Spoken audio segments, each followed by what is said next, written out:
Hey guys. So just gonna pop on. I'm trying to get a little bit better. I think my last video talked about well, the video didn't talk, I guess. I talked that we do not share a ton of stories. Someone just said, "Man, you must like hear this stuff all the time. It's best place to work. I can't imagine feeling like this because most people's jobs are not, I shouldn't say most, but the people we encounter, the joy factor is not there, the purpose isn't there." So I'm gonna really try to get better at sharing more stories from people's mouths. And yes, from our experiences is powerful also, but man, like there's nothing more like, I don't know, heart touching, is that a word? Than hearing a story from a mom or from yourself on how your life has changed. So I'm going to read, it's going to be a little bit long. But this is a story about Zai. So I'm going to read it off my computer here. Yeah, well, I'm just not going to be looking at the camera. So this is Zai's story from his mama. We'd always known that Zai was going to be hyperactive. From the moment he started walking, he didn't sit unless he was sleeping. Everyone always told us that's how boys are. Zai had his first seizure at the age of 6 months and regularly had around 2 a year for the next couple of years. Since he had an older sister already diagnosed with epilepsy, we had him tested several times, results showing normal. When Zai was around the age of 3, he was put on medicine to help control seizures. Even on meds, he continued to have 1 or 2 breakthroughs each year, so his daily dose kept increasing and increasing. Around the age of 3, I might add, 3, we are, yes, we do not know people's stories, right, until we know them. So around the age of 3, we also noticed Zai would get frustrated very easily. When a toy would fall over, his world would end. These frustrations carried over to daycare, and the behavioral issues kept getting worse, so we brought in a behavioral therapist and OT several days a week. He was on track and could explain exactly what he needed to do if he started to feel frustrated. However, when his emotions took over, he wasn't able to communicate effectively or use his skills that he was taught.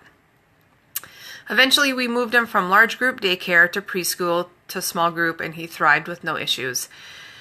We were so excited for Zai to start kindergarten. However, at one point in the beginning of the year, he was only in his classroom for 5 minutes a day. That's when I happened to stumble upon a video of Dr. Tiffany talking about epilepsy and behavioral issues on one of the local news stations. I was intrigued and immediately set up an appointment. We were on our last hope, and there wasn't much more the schools could do for our son. Dr. Tiffany immediately got Zai started with care, and along with medicine, his epilepsy, and ADHD, we added this around the same time as the chiropractor, he did a complete 180. He was back in the classroom and having fabulous days at school. After 15 months of continuous visits to Dr. Tiffany, we decided to take a break in December of 2017.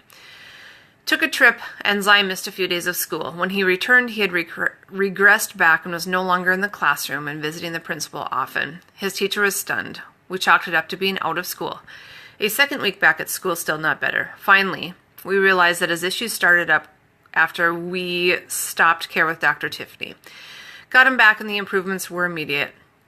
He's back in his classroom. He can make appropriate choices and voice his thoughts without getting frustrated. We're very lucky to have found Dr. T and her staff. Without them, Zai wouldn't be as successful as he is now, and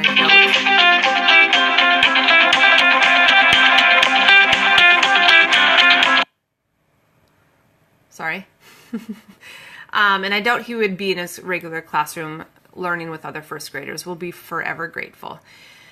So to just add on to this, every time I adjust him, it's like I usually give hugs, okay, for sure, for kids. Sometimes it takes them a few visits and they finally just succumb. Sometimes I nux them, sometimes I high five. Well, I mean, it took I would say probably 6 months to even make eye contact with me after I was done adjusting. He'd kind of mumble under his breath a little bit and just dart out. Well, last Wednesday afternoon, he was there with his dad. And he got up off the table and ran over and gave me a hug. And I was like, oh my gosh. I looked over him and I looked at Dad and I had tears in my eyes. And I didn't want to make a big deal because he would have thought that was weird. And then he went to give me another hug. But I went to write on a sticky note, I need to tell Mom about this. I need to email her. And she was in 5 or 10 minutes. But I said, the best thing happened. Zai gave me a hug and she said, what?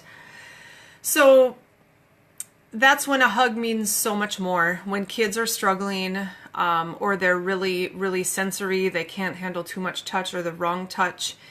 They've had bad experiences, whether it's PTSD, they have other labels, autism, Asperger's, ADD, ADHD, seizures, like any of those really strong neurological disorders, sensory processing, they're going to struggle to make eye contact for any touch is going to kind of shoot them through the roof. So we work with a ton of these kiddos, and I think this is what we don't always share, is how much that means to us. Now, we're not in the family. We don't see the transformation that's happened at home. When you have a kid that goes from where Zai was, there's no other way but for your family to be healthier when a kid who is sick is not, and you find you see joy in his eyes again. And so I just wanted to share that. I'm really gonna do a better job of being on here every week or so and sharing a story from either my perspective or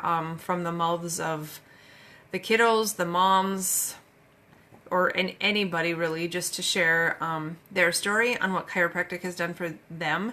And bottom line, chiropractic, as we know, my disclaimer on everything, it's not a treatment for any of this, but we got his body to heal and to start communicating better in the brain and the body, and that's it.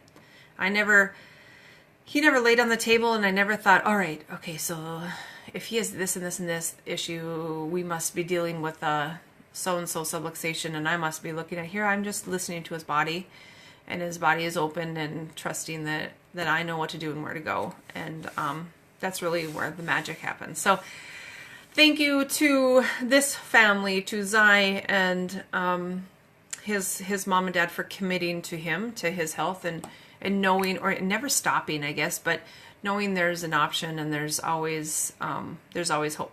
So please, will you please share this with somebody you know, whether it's a really a sensory challenge, a neurological issue, I don't know, a frequent condition that people don't know what else to do. The more we can get the message out on what chiropractic is and does, the better we'll be. So thank you.